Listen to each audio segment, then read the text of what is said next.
You stupid bitch. Yeah, you're a stupid bitch. You stupid bitch. Welcome to the season 5 premiere of Stupid Bitches Say What? The Aussie podcast about everything and nothing, but always with wine and a large side of banter. Plus. This week is true crime, and we're bringing it back home to Australia. Listen in as Sean recounts the 5-year murder spree of Eric Edgar Cooke, who terrorised the capital city of Western Australia, Perth, in the late 50s and early 60s. I think I know this one. Well, I cover the grisly details of murderer Sef Gonzales, the boy who killed his family in 2001. But why? Listen in to find out, plus. Oh, isn't it good to be back? Great to be back. I've been very excited. It's been a crazy week, full of so much shit this week, and still I was like, I can't wait.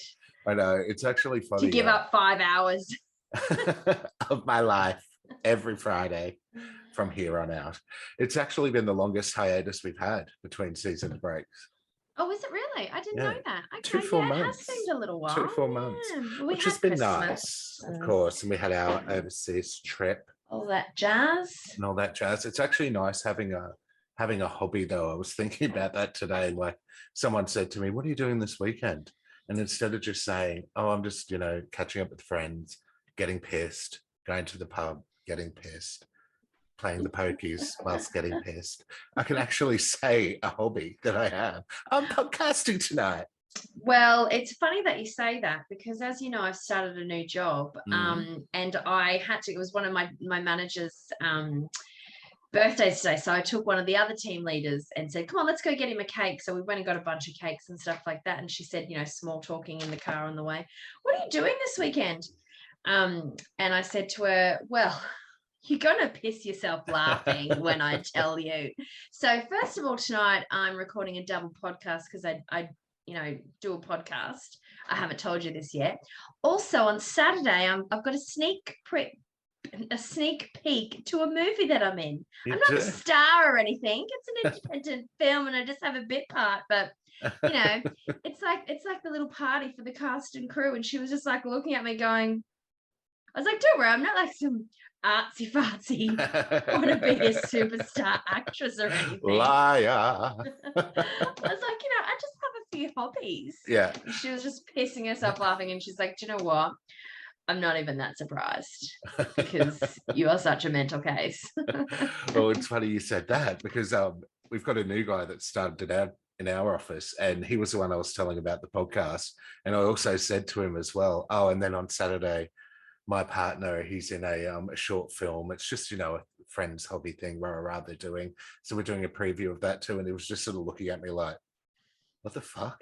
And I'm like, so what are you doing? He's like, I'm going to the Laneway Music Festival. I'm like, don't worry. The Laneway's on this week. Fuck that in this motherfucking heat. I know, right? Well, his other option was going to a Bucks on Stradbroke, going camping.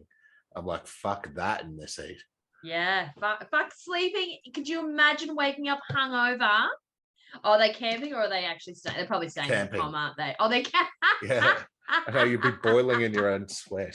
I came home to Tyler making dinner tonight, right? So he decided to make, made the most gorgeous dinner. It was chicken schnitzel burgers. But he was pouring. It was pouring off him. Like, it was like he had a tap from somewhere, just because the oven was on, the air fryer was on, the fucking stove's on. In our kitchen is, well, it's not a small kitchen, but like when you've got heat coming at you from all sides, all directions. He's in his undies there. His undies are all like, damp at the top, and I'm like, oh babe, you poor bugger. Get a towel. Yeah, no, it was horrible. I walked out this morning to catch the bus, and my hand just automatically started glistening with sweat. My hand. I was like, what's going on? I hate this mugginess. Oh, it's disgusting. I hate it so much. It's enough to make a person want to leave Brisbane altogether. I know. Hello, Europe. So, what are you drinking, you stupid bitch? Oh, we've digressed a little bit already, haven't we? Okay, well, it's been a while. Tonight I'm drinking a little white Savvy B from 2022.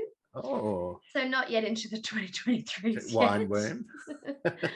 It's from my most recent delivery that I got yesterday from Naked Wines. It's good. called Forever Sunday. It's from Victoria. Sunday Vinco it is. It's empty because I drank most of it last night. Oh, very good. So it was a Thursday after all. It was a Thursday, and I've had a very full-on week with work, so I needed to unwind. I also had about 5 beers on Wednesday night too. Oh, did you? Yes, once I got home from work. It's like, beer me. It's too hot. I need hydration. I know, right? And Sean Bina Hipkins, what are you drinking this evening? Well, I am drinking. It's also empty, but that's because I poured it into my decanter. Decanter. It is Chateau Coco Old Vine Grenache. Oh, that's Naked, isn't it? I don't know. I thought it was actually. It's 100% Naked. I know them now. I know them all. She's very fluent in speaking Naked wine. Yeah, this Sunday Vin Co. This is a new range that they've got. I haven't seen this before. Oh, okay. But all the other wines that I got in my 18 pack was ones that I'd had before. There was no newbies for me, except for a cheeky little Prosecco, actually, that I hadn't got before. This doesn't have a year on it, but it does say the wine is elegant with lifted aromas of dark fruits and cherry flavors and juicy fruits and hints of licorice and black pepper on the palate, which sounds fucking complicated to me. Do you find it's a little warm to drink a red though? I find that I struggle to drink red in the summer.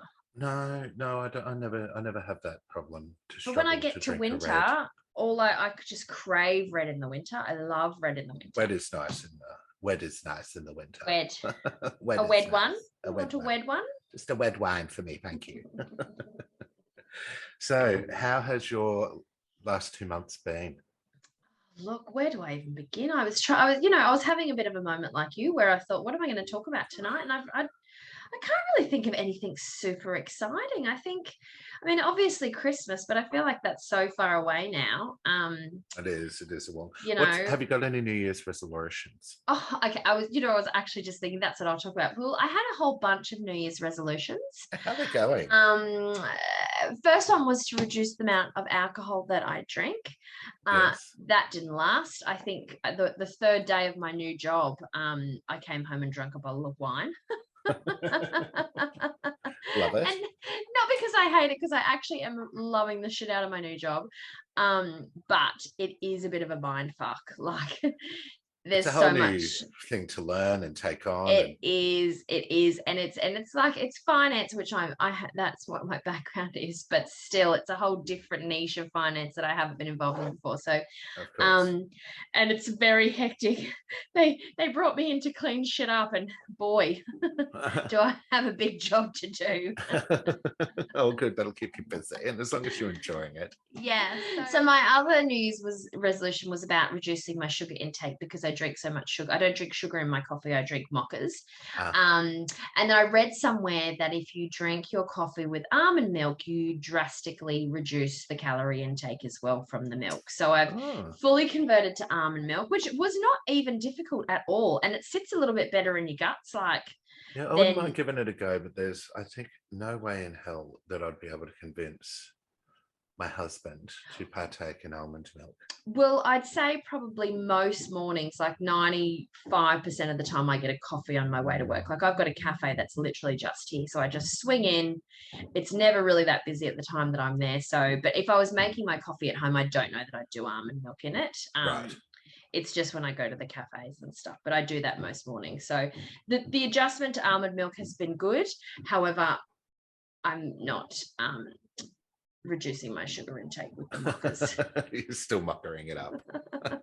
I'm also not eating as healthy as I would like. Look, so I guess I don't really have that much exciting things to tell. I'm sure I'll have something great for next time we catch up. But how's your week going? What would you like to share with our audiences this evening? My New Year's resolutions, I had 3 of them. It was to read more overnight. How's that going? Well, look, that went for one night about 2 weeks ago. I have to pick up the book again, because remember, we still have to do that book club episode. But we need to read the books. Yeah.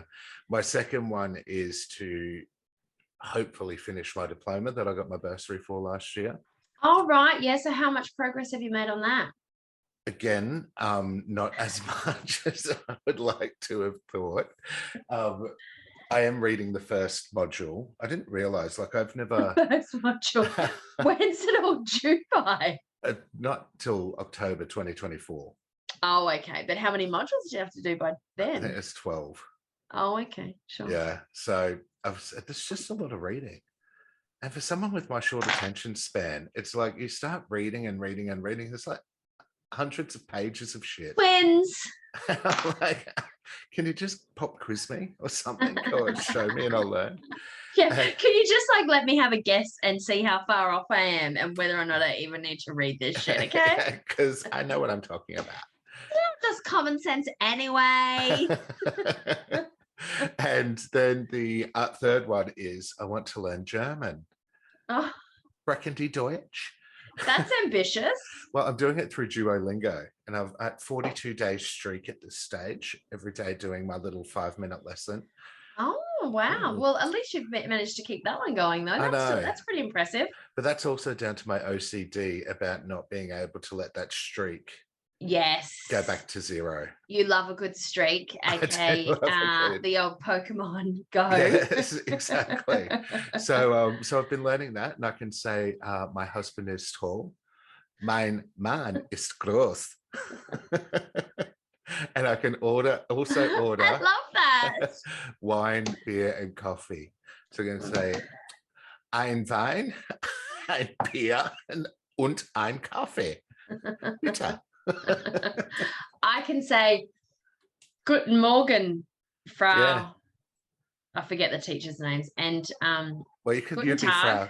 Yes, Guten Tag. And Guten Abend is good evening. Yes. And 1, 2, 3, 4, 5, 6, 7, 8, 9, 10. Something like that. 11, 12. That's all 3 years of high school German got me. Hello, goodbye, thank you, and good night. Counting to 5 because I didn't really count to 10 because I got the last 5 digits wrong. You got some of them right. So they're my New Year's resolutions, but also, as dear listeners would know, Vinny and I had a 5-week trip into Europe over Christmas where we got to spend some serious quality time with the Irish fam, which was awesome, which was great. Yes. Very jealous. I held the stupid bitch say what flag high and proud on Christmas Day and was able to drink about 5 bottles of red over the course of the day. Wow, that's impressive. I've seen you on 3 bottles of red and it's not pretty. I know. Well, this went from 12 in the afternoon till 3 in the morning. So I spaced it out. Sure. But yeah, no, it's good. I'm just great to be back in the podcasting saddle again. Back in the seat. Back in the seat, I say. Back in the recording chair. So before we start our true crime, should we just do what we're going to tell the listeners how we're going to do true crime this season? So we had our international flair last season, which was great. But we've decided we're going to do Australia as our first step of every season for true crime. And because America is just a smorgasbord of fucking interesting fucking murders, that's also going to be a regular as our second TC app, and then we'll feature a country in the third app. Yeah. Do you want to Do you want to tell us what the third country, what the special country is for this season? Oh fuck, I forgot. No, you tell. It's just north of America. North of the United States. Mexico? That's south, isn't it? South America? Stupid fucking bitch. South America is also south. What do you go if you cross the border at the top of America? Where do you end up? Canada. Oh, Canada. Oh, Canada. Hold on. So yes, Canada's going to be our special featuring country this season. So let's get into our true crime. Are we gonna, so as per tradition, the beginning of a season, we'll scissors, paper, rock, a tradition that we will now have done 2 times in a row. Oh, did we do that last year too? Last season 4 we did. Last season. Well, it was last year. I'll have you know. It was last year, right? You stupid bitch. So it's just 1 for 1. It's not best out of 3, 2 out of 3. Who won it last time? I did. Not that I remember. So we're going to go 1, 2, 3, Okay. and then hang on, wait, because I think we fucked this up last time. So go 1, 2, 3, and then you do it on the third shakedown. Not Okay, 1, all 2, 3. All right. Okay, on the third shakedown. So 1, 2, and then it. Yeah. Yeah, and make sure your hands in the camera. Okay. All right. 1, 2, 3. Oh, you win. You got it. Yeah, bitch, I win. So for those just listening and not watching, I did paper. Then And I did rock. I thought I might have sucked her out because during our testing I did scissors. And I know, I noticed that, and I thought, oh, he's done scissors, so he's not going to do scissors again. Damn it! Because he's going to be like, oh, she's going to do the rock. But then I was like, yeah, I'm going to do the paper. Bitch psyched me out. I did it totally. A reverse Double psych. Okay, all right. So on July 10th, 2001, 20-year-old Sef Gonzales made a chilling 000 call at 11:48 p.m. Horrified and distraught from the home of his murdered Vietnamese immigrant parents, Teddy and Lovia. His 18-year-old sister, Claudine, also resided in the lavish North Ryde property just 20 minutes from the CBD and was included among the casualties. When the police arrived, Seth was the picture of a grieving and devastated son, orphaned from his family so suddenly, and as the investigation unfolded, the facts of how they were killed emerged. Based on, do you know about this song? Look, I did Google Sef Gonzales, so I've seen the picture. I recognize the face, but not the details. Right, okay. So based on the police reports, the first victim was Claudine, who was in her room studying. So she was 18. When the suspect attacked her with a baseball bat at around 4:30 p.m. Fucking brutal. I know, it gets way worse. And especially like family too. Yeah, it gets way worse. Yeah. Forensics would later report she was hit at least 6 times in the head and was strangled. The killer then stabbed her in the neck 5 times and in the stomach area twice. So he's an angry. So beat her around the head 6 times with a fucking baseball bat, strangled her, and then stabbed her 7 times. Jesus Christ. The second victim, Lovia, the mum, arrived home about an hour later. Okay, so the daughter was already dead. The killer waited for her by the door and attacked her before she even knew what was happening. She suffered multiple stab wounds all over her chest, abdomen, face, and neck. By all accounts, the killer remained in the house and then waited for his final victim. Teddy got home from his law office around 7 p.m. Like his wife, he was viciously attacked and stabbed multiple times in the same areas, face, neck, and abdomen. And they say when you're attacked like front on like that, it's even more vicious, and personal, because it's really hard to do that. Yeah, like, he wanted to see their face. He wanted to see them. Yeah, absolutely. The fear. According to the coroner's report, one particularly deep cut snapped his spinal cord. Jesus Christ. On one wall of the house, police found the words "fuck off Asians" spray painted in blue paint. And you can see this in the imagery too when you Google the crime. Okay. So when questioned about his whereabouts, Seth told investigators he'd been out with friends for most of the evening. He had got to his friend's house at around 8 p.m. Afterwards, they drove to Sydney, had dinner at Planet Hollywood, and then played games at an arcade. After dropping his friend back home at the end of the night, he drove home. That's when he discovered the lifeless bodies of his family. Police came almost immediately and saw the blood-soaked crime scene with their own eyes. They quickly launched an investigation into the case. It was initially thought of as a hate crime because of the writing on the wall, obviously. But investigators said it was inconsistent with similar cases they've encountered in the past. A robbery gone wrong was also considered, but nothing of value was found to be missing, and there were no signs of forced entry into the house, and robbers rarely ever hung around that long. So the killings had been carried out within a 3-hour period. So based on the times of death from the coroner after autopsies, etc., it was determined that they all died within a 3-hour period. So, and you'd think if it was just a hate crime, you wouldn't imagine their killers sitting around for 3 hours waiting for the dad to come home. Exactly. So as investigations continued, Seth engaged enthusiastically with law enforcement and the media. He made TV appearances, begging the killers to come forward and confess. He loved the attention. Requesting that the police also offer a reward for information leading to their capture. At the slain family's funeral, and you're going to love this bit, whilst delivering the eulogy in front of the mourners, he burst into song with Boys to Men and Mariah Carey's One Sweet Day. And I know you're shining down on me from heaven. Jesus Christ, what a fucking prima donna. I know, imagine that, right? Jesus, like, seriously, what a complete psycho. I mean, to be fair, we would probably do the same thing. Great song.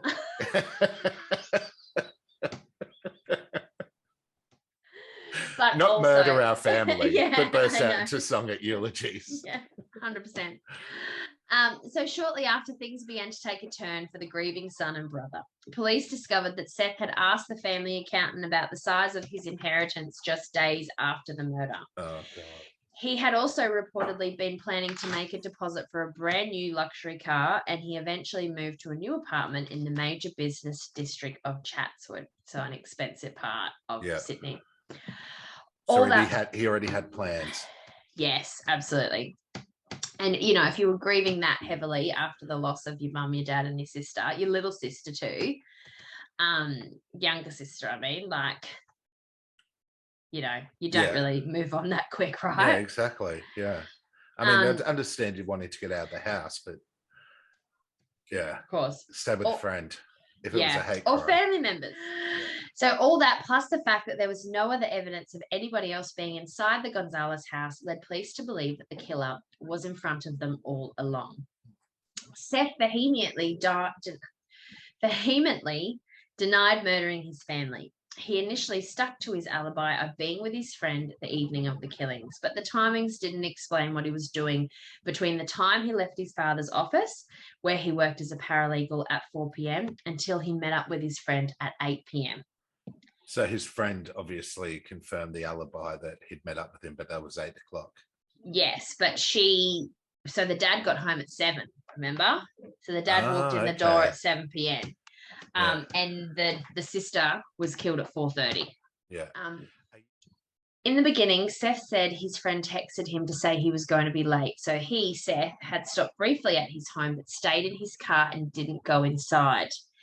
That coincided with how does that even make sense? Yeah. I know. Well, because they were starting to press him, and try to understand what he was doing during that time, because he didn't have anything to confirm what he was doing during that time.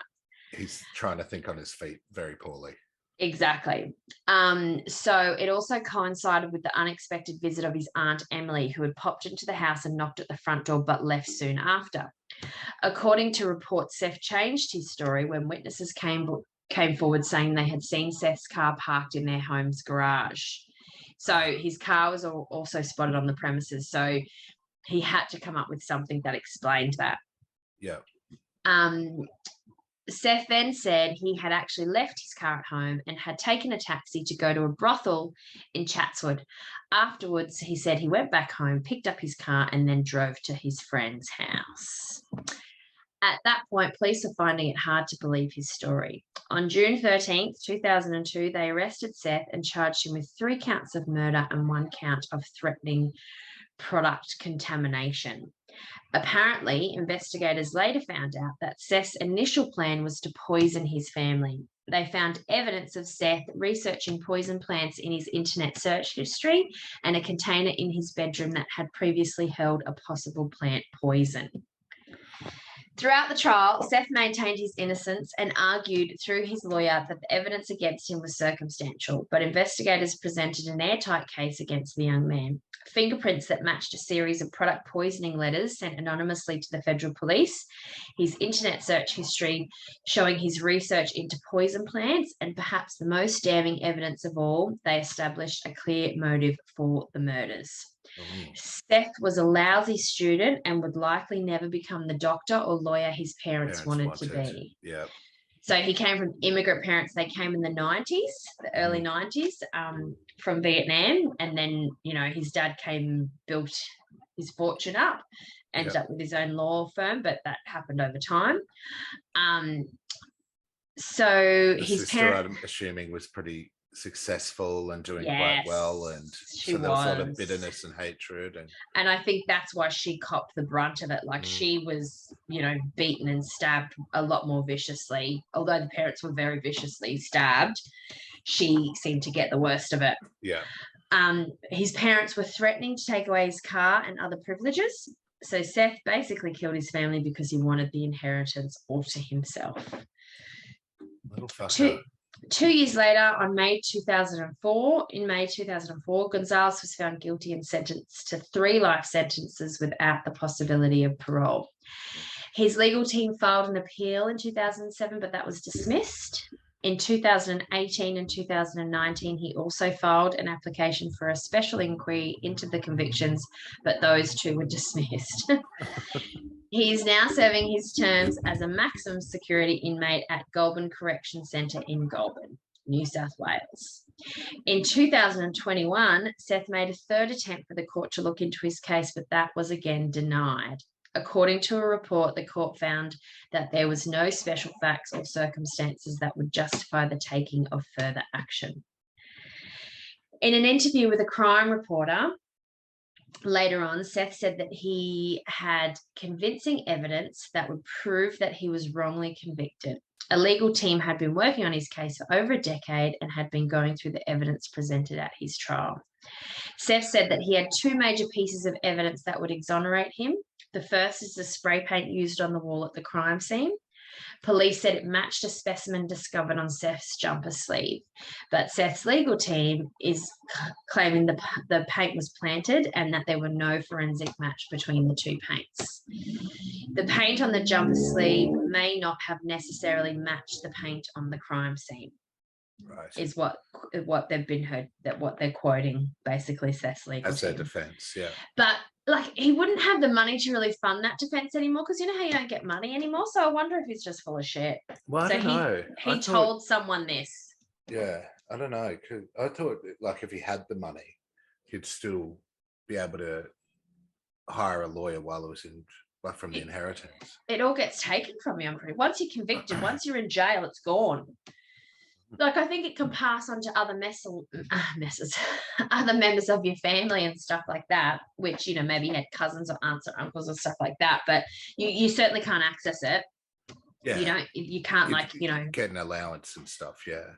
It's at least frozen. Do you know what I mean? Like, the assets are frozen. Everything's frozen. So if he lost his appeal so many times, you wouldn't expect that people would be jumping up and down to be like, hey, we'll come and like investigate it again for you. Like, we believe you're so free. Many times. Yeah. Unless it's some of the family.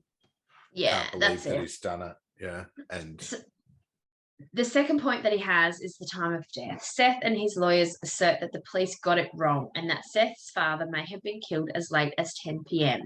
That would mean that Seth's alibi of being with his friends, having dinner and having a good time in Sydney would stick.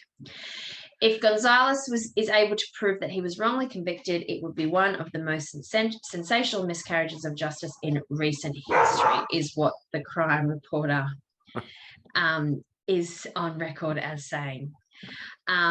Although there's no hard timeline, the crime reporter says that Seth is optimistic that he will be out of prison in 6 to 8 months. Keep wishing, Seth. So the crime report was uploaded in September 2021. So far, there's been no word on whether the scales of justice would tip in Seth's favour. And what are we now? February 2023. And he's still in there. His timeline is fucked. Yeah. So, but have you seen photos of him? Yes. He looks like he looks like he's 10 or 12. A baby or something. child. Yeah. Yeah. Yeah. No, he has that youthful skin. Yeah, I mean, Vietnamese do tend to look very, very young. Yeah. They've got very youthful complexions, and they're small. Jealous. They're small of stature. They are. But yeah, certainly it's hard to believe that that little person is, you know, responsible for the horror that he inflicted on the people who born him. If they were waiting 3 hours to kill the father, and then, as he said, an extra fucking 2 hours or whatever, if they reckon he was killed at 10, then why weren't they waiting for Sef to come home and kill him if they were that adamant about killing the whole family? Yeah. And generally people don't stick around for that long. Certainly not people who then write something on there, fuck you Asians, and pose it as a hate crime. That's to go in, do the job, get the fuck out. I mean, there are evidence. Yeah, and look, you'd think there'd be some other clues. Maybe not certainly if it was a good serial killer, like evidence. Yeah. But certainly other factors. Yeah, totally. Other than just that one thing. Yeah, there would have been a build up to it as well. There would have been reports that people were getting harassed or something. And also, generally, serial killers have the same mode of execution too. Yeah. Like they kill in a very similar way or a similar manner. Yeah. Like, and I mean, the sister, who he clearly hated, was beaten to death and strangled because she was getting all the attention, and he was getting chastised while she wasn't about his studies. And then obviously stabbed in a rage afterwards, and the parents were stabbed in a rage around their face and neck and chest. Yeah, that's personal. It's like, it's fucked up that, like, he's obviously felt fucking shithouse in his family because he's just not naturally gifted. That sucks.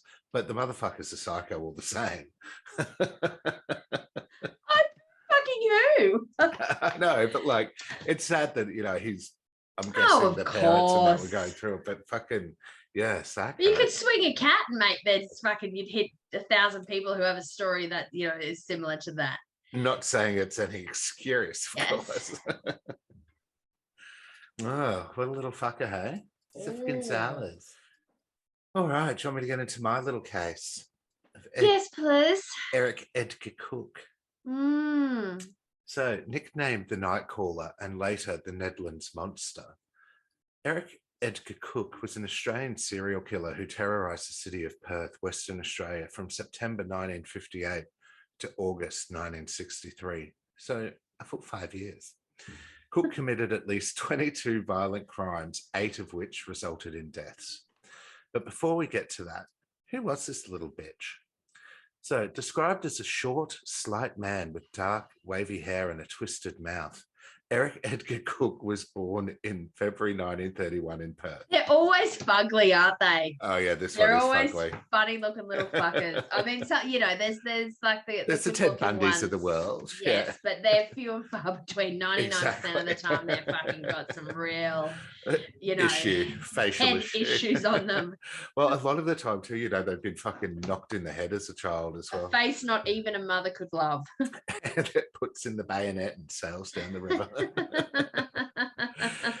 Bassinet. Bayonet's a fucking what are you sword. talking about? Sword on a gun.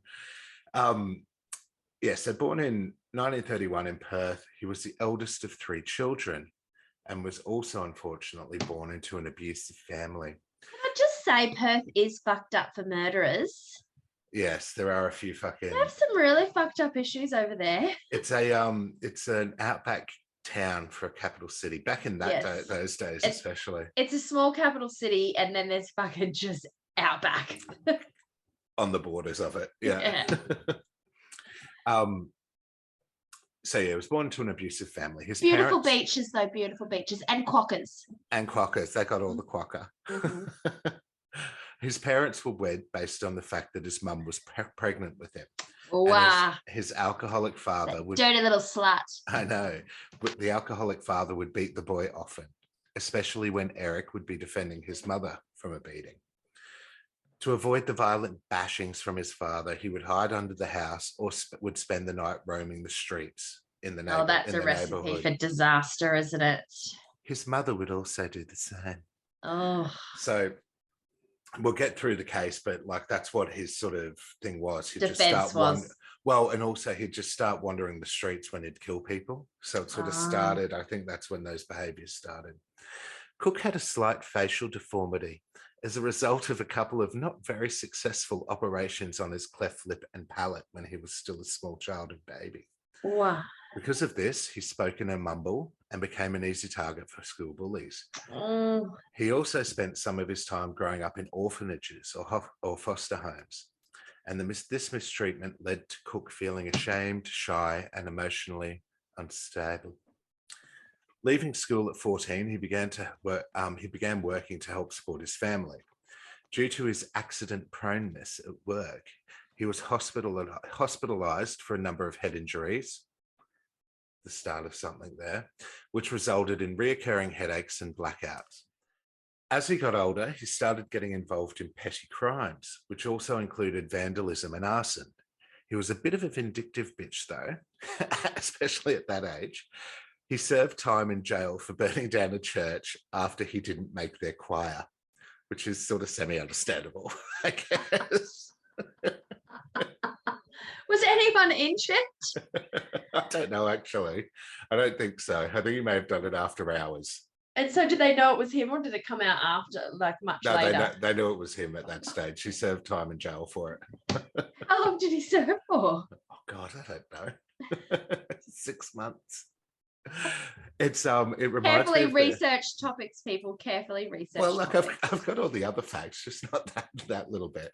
With it's funny though. It reminded me of the time when Vinny told me to my face that I would not get the lead in Evita.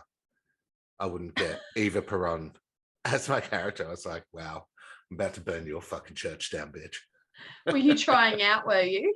No, I was just singing it at home one day, and he goes, "You're not going to get the lead in Evita, babe." I was like, wow, to my face. Your voice is too husky. He said that to my face. It reminds me of the time that Tyler said that I have a terrible palate when we were watching Gordon Ramsay. He was like, "You have a terrible palate." Oh my God, I could just imagine your face. How dare you? I was like, I'm outraged. I have an educated palate, thank you. Incredibly educated palate. PhD in palate. Like this wine, it tastes like shit. Exactly. If that ain't a palate, I don't know what is. The crimes would start getting more bold. Though burning down a church is pretty bold, but he would start to sneak into houses and steal whatever he found valuable. These crimes escalated to damaging clothing and furniture and acts of vengeance. And as an attempt to win friends, he would boast to people about his crimes by showing the newspaper cutouts that he'd taken of the crimes he'd committed. So this was all while he was just roaming the streets and getting away from his abusive dad. He does time in prison for committing these crimes, and after his release, he joins the army where he learns how to handle firearms. Oh my God. He was dismissed shortly after joining, though, because of his criminal history, please. They didn't have computers in those days, so they had to wait for it to come out. For the police reference to come through. But now he knows how to use a gun, so that was worth it. At age 22, he marries a 19-year-old waitress. With his cleft lip and all. With his cleft lip and all. Look, I'm not being judgmental, but she was more of a Monet herself. Probably looked good from afar, but the closer he got, it was like, whoa. And they ultimately had a large family of 7 children. As you do in those days. Every sperm is sacred. He keeps committing crimes, mainly car theft, and it was the 50s and 60s, so people were a bit more laxy about locking their cars. He gets caught again and has to do hard labor. But after he's released this time, he starts using gloves whilst committing crimes. So we now have a hardened criminal who knows how to use a gun and also wear gloves. Then almost out of nowhere, and while still living a family life, Eric Edgar Cooke escalated from break-ins and thefts to brutal and merciless killings. He had no set MO, killing seemingly at random, and his ways of snuffing out of his victims varied. His bizarre killing spree involved numerous hit and runs, bloody stabbings, stranglings, and shootings, and left Perth utterly terrorised by an unknown maniac. Well, you completely just debunked my theory before about Sef Gonzales, because the murders of a serial killer who sticks around generally are typecast and similar. Exactly. Well, I think that this guy is just... Thanks, Edgar Cooke. Look, in most cases they are. Cooke's behaviour was strange and inconsistent for a killer, which threw the police off the scent, although it remains unknown if this was intentional. So it was hard for them to create a profile of him. Plus, he did wear gloves, you stupid bitch. The shootings that Cooke carried out were executed with several different rifles. When he murdered up close, he varied his weapons. Some victims were stabbed with knives or scissors, where others were brutally swung at with an axe. And as the bodies piled up, it seemed that Cooke's depravity was only climbing. One evening, he knocked on a random door and shot the homeowner when they answered. Another time, he killed his innocent victims after they woke up while he was burglarizing their home. On another occasion, he broke into a property and shot a couple as they slept, leaving their home and belongings intact. He reportedly took the time after that killing to relax with a glass of lemonade after slaughtering one early victim, and his depravity was steadily escalating. Not a beer? No, just lemonade, please. I'm off the booze. It's a New Year's resolution. I said I'd have my sugar, my mockers, and my lemonades, but no booze. One evening, Cooke even descended into necrophilia. Wow. Emerging from the shadows, he broke into a woman's house with the intent of killing her. After sneaking up on the vulnerable woman, he pulled the cord from her bedside lamp, wrapped it firmly around her neck, holding it tightly until she dies. Satisfied she was dead, but still lustful for wickedness, he raped his victim's lifeless body. But he wasn't done just yet. He dragged the woman to a neighbour's lawn, where he then violates her with an empty whiskey bottle. He even tucked the bottle into the woman's hand as if she had somehow died in a drunken incident. So it's a pretty messed up individual. And then some. And it's just hard to believe that this is going on in little old Perth back then. As the crimes were opportunistic, using various methods, and Cooke's victims shared no obvious common traits, it was not understood that all these crimes were being perpetrated by the one individual. Plus, he was wearing gloves. Two of the murders, the deaths of Dainty little white cotton gloves. It's like, eyes going, gotcha. Like the ones you put on when you put on the boxing mitts, you know, those little cloth gloves that you wear that come to like, you know, look like Mickey Mouse hands. Yeah, or when you're cleaning glasses or something. Yeah, that's more my style. Boxing mitts. What?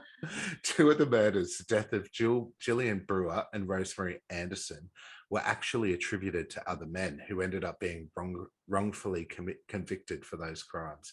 But I'll get to that. During the investigation of all this shit, a rifle was found in a Geraldton wax bush on a street in Mount Pleasant. So a Geraldton wax bush is obviously the bush, which is on a street in Mount Pleasant, which is a suburb in Perth. I mean, duh. In 1963, ballistic tests proved that the gun had been used in one of the murders.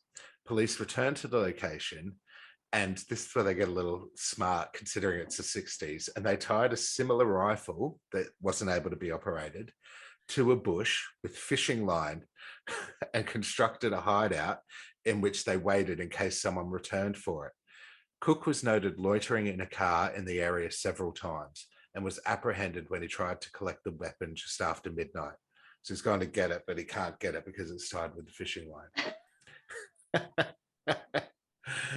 Jinxies. They interrogate it, and he denies it all, but cracks after one of the detectives snaps at him. Cookie, you're gonna hang, you know? There's no doubt about it. You got a wife and kids, think of them. And think about whether you're going to be dragged to the gallows like a mongrel dog, or you're going to go there like a man. What year was this? 63. They didn't still hang in 63, did they? Yeah. In West WA, they did. He then began confessing to his many crimes, including 8 murders and 14 attempted murders. He demonstrated an exceptionally good memory for the details of his crimes, irrespective of how long ago he'd committed the offence. He actually confessed to more than 250 burglaries and was able to detail exactly what he took, including the number and denomination of the coins he had stolen from each location. But yeah, who knows? Like, I mean, if they've got track of, I took 850p pence and 220p from this house. Who knows if that's actually, but anyway, he started listing off the shit. Over the 2 days of interrogation, he said, I have a great respect for the law, although my actions don't show this.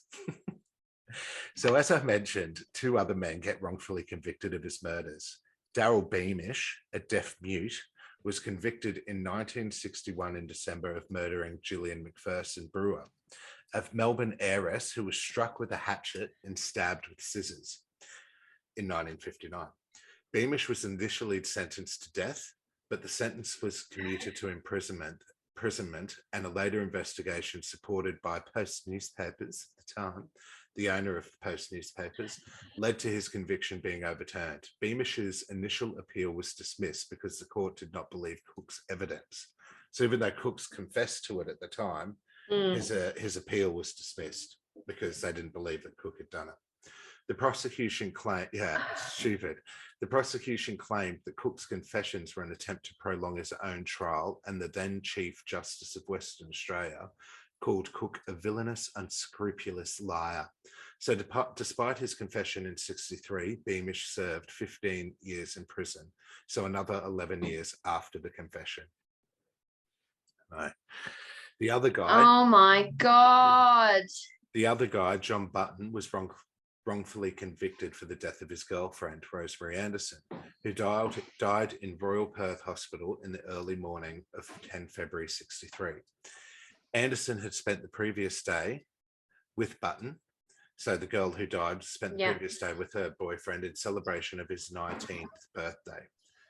They had a minor argument at his home that night, which culminated in her deciding to leave the Button house and walk home. Button followed her in his car at different stages, attempting to have her accept a lift home. At one stage, Button parked his car to smoke a cigarette. Upon resuming driving, he turned into a street and discovered her lying on the ground beside the road. John Button took his injured girlfriend to a local doctor, and she was subsequently transferred to the hospital by an ambulance. The police became involved and interviewed Button, who, after intense questioning and upon receiving notice of Anderson's death, broke down and confessed to being responsible for her hit and run. So he was saying basically, yes, it's my fault she's dead because they had the argument. She went walking. She wouldn't have been walking. Yeah. She didn't get in the car. I should have got it. So after conviction for manslaughter, the courts dismissed Button's initial appeal, even though Cooke had by this time confessed to the crime and provided details that only the culprit could have known. In particular, the judges did not believe Cooke's claim that Anderson's body was thrown over the roof of a Holden EK sedan without damaging its external window sun visor, as Cooke had claimed.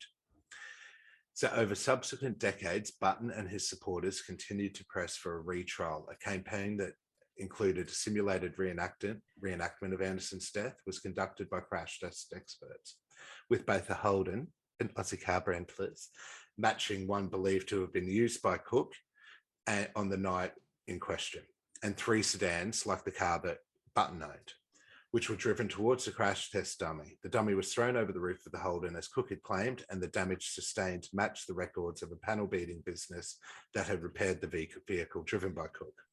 The experts found that the sun visor flexed when hit by a body and returned to its original shape without cracking the paint. An expert was even brought in from the United States to prove Cooke's car, not Button's car, hit Anderson. So while Button was sentenced to 10 years and ended up serving 5, in 2002, the Court of Criminal Appeal quashed Button's conviction. So he didn't stay in jail the whole time they were fighting the conviction. He was just fighting for his free name, basically. Yeah. Not Button, like the other guy who did stayed 15 years. Yeah, a deaf mute, poor fucker. Button's success opened the way for an appeal by Beamish, the deaf mute, who was acquitted in 2005. In both cases, the appeal judges found that the murders had most likely been committed by Cooke, and Beamish was granted a $425,000 ex gratia payment by the You said WA 2005. government. He was acquitted in 2005. Yeah, he was. So, like, that means acquitted of the charges. So he didn't. Oh, so he was released after he was released before, years. but his name was freed in that time. So it was God, he would have been close to being dead by then, right? Well, I mean, he was probably 20 in the 60s, so maybe not. But close. Close, yeah. 65. But Beamish, the deaf mute, was granted $425,000 ex gratia payment by the WA for his wrongful conviction. He was in jail for 15 years and that's all he got. I know, fuck his own. So during the trial, Cooke pleaded not guilty on the grounds of insanity. Cooke's lawyers claimed that he had schizophrenia, but this was dismissed after the director of the State Mental Health Services testified that he was actually sane. The state would not allow independent psychiatric specialists to examine Cooke, and Cooke was convicted of willful murder on 28th November 1963. So there was just obviously a really dodgy fucking period of Western Australian fucking law, attorney generals and all that shit, you know. Well, politics. do you know what it reminds me of? Is because it was the 70s, remember, with the Bernie murders. And do you remember when that girl got out of the window? Yeah, and they didn't believe her. And they didn't believe her because she didn't have any pants on. They were like, oh, you dirty slut. Yeah. It's terrible, isn't it? So, like, the guy confesses, the what was it? I can't remember the title. The fucking judge or whatever wouldn't go back on the fact that, no, I found and I've got these killers and they're the ones, even though someone's confessed and provided details. And do you remember the other thing about that case was that there was 2 other murders that the family strongly suspected that the Bernies were involved in, or at least he was involved in, but they never attached. And never attached it. And remember, you questioned me about that, and I said, "Look, I think it was a timing thing. Like it was back in the day where they just didn't have the resources to give a fuck." Yeah, or they've already solved that case. Well, they were both unsolved, and the bodies were never found of both women. Yeah. Bless. But that's the same. I think even with this, like Cooke's, because that was WA too. Yeah, but Cooke's obviously got some fucking mental health issues, right? Oh, of course. Like the way he's killing. Excuse, like. I'm not saying no. I'm not saying that. Like, I mean, obviously the killings, and as you said, they're not a systematic fucking thing. Like, I'm gonna kill all fucking brown-haired women that remind me of my mother by stabbing him in the face. He's just randomly killing these fucking people. But he's with no rhyme or reason. With no rhyme or reason, he should have probably been not guilty on the grounds of insanity. He would have been locked up and put into a mental home, of course. But they dismissed the claims after the director of the State Mental Health Services testified he was sane, and they wouldn't allow any independent psychiatric specialists to examine him. So it's just fucking cover-ups. Anyway, Cooke was convicted of willful murder, and after a 3-day trial by jury in the Supreme Court of Western Australia, he was sentenced to death by hanging, and despite having grounds to appeal, he ordered his lawyers not to apply, claiming he deserved to pay for what he'd done. After 13 months... Oh no, what a guy. After 13 months, Cooke was hanged on the 26th of October in 1964 in Fremantle Prison. 10 minutes before the sentence was carried out, Cooke swore on the Bible that he had killed Brewer and Anderson, claims which he had previously rejected because other people had been already convicted of those murders. So even after swearing on the Bible 10 minutes before he was about to get hung, they still wouldn't believe him. Cooke was the last person to be hanged in the state of Western Australia. He was buried in Fremantle Cemetery after the remains of child killer Martha Rendell, who was hanged in Fremantle Prison in 1909. So that could be a good one to do too, Martha Rendell. Every year, a lady visits death row and the cell of Cooke with flowers, which she lays down in memory of the last man to hang in WA, her father. To her, she just remembers him as a dad. Crazy, eh? There's also a mini-series of it all on Stan called After the Night. I think it's 3 or 5 episodes or something, and it goes into all the details and the twists and turns that this case has, including the people falsely accused and their fight for justice. And so if you're interested in more details, Totes recommend that watch, After the Night. It gives you so much more intel, and also the perils that his wife goes through after his conviction. You know, she was a mother, a housewife raising 7 kids. He was their income. Like, her life just fucking went to shit afterwards as well. And there's always those other sides you just don't think of. Yeah, you totally. know, you just sort of hate the killer, obviously, and with good reason, but you just don't know about the other effects that they're doing. So they're not just killing and destroying other families, they're destroying their own. So yeah, that's Eric Edgar Cooke, or Cookie, if you will. Cookie. You'll hang, Cookie. You'll hang. You gotta hang, Cookie. You can't. Well, thanks for listening. We hope you enjoyed our murderous episode. Tune in next week as we dive back into the world of pop culture. Woo, your favorite. My favorite. It's fucking good to be back, people. So make sure to tell your friends that Stupid Bitches Say What is back on the pod box and raring to rip into another season of drunken hilarity and some truth learnings, please. Good night, you stupid bitches. Did you get a bit of out of breath then, did you, when you were saying that? I didn't punctuate that sentence, so when I'm reading it, it was you need to lay off the baits, mate. Another season of drunken hilarity. Good night, stupid bitches. Good night. I can never find how to stop the recording. Oh, there we go. Yeah, that stupid bitch. He's a stupid bitch. What a stupid bitch. That stupid bitch.